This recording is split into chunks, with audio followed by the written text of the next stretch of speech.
पदरू बहिष्कृत हेले भुवन विज्ञापित अंचल परिषदर नगरपाल शुभेन्दु कुमार साहू तेबे निज पदर अपव्यवहार करिथिबारु तांकु राज्यपाल बहिष्कृत करिसेंति जनापड़ी। खाली सेतिक नुहे नगरपाल विरोध में आसिथिबा अभियोगर उत्तर रखिथिले सुधा निजर पदवी को अपव्यवहार करिथिबा प्रमाणित होइथिबार नगरपाल शुभेन्दु कुमार साहू निज पदवी बहिष्कृत करिसेंति राज्यपाल।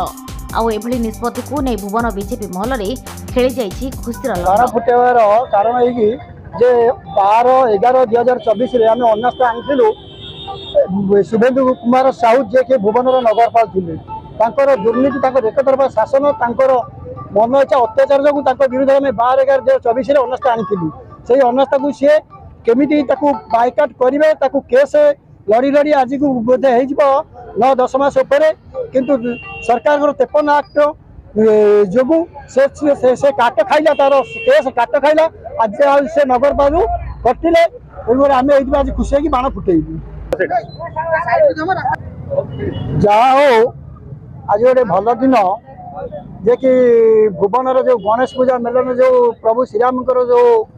श्रीराम अयोध्या मंदिर करते से अयोध्या मंदिर जमी जनसमुद्र होता सेमती आज कथा को आम भुवनवासी शुणी आज भसाणी हम समस्त शुणी से जो आनंद उल्लास हम से आनंद उल्लास यही जो बध को भी विश्व रावण बध ये लगे समस्त को जहाँ ठीक हम समस्त आनंद मन खुशी। भुवनरू गौतम राउतଙ୍କ रिपोर्ट सूचना मीडिया।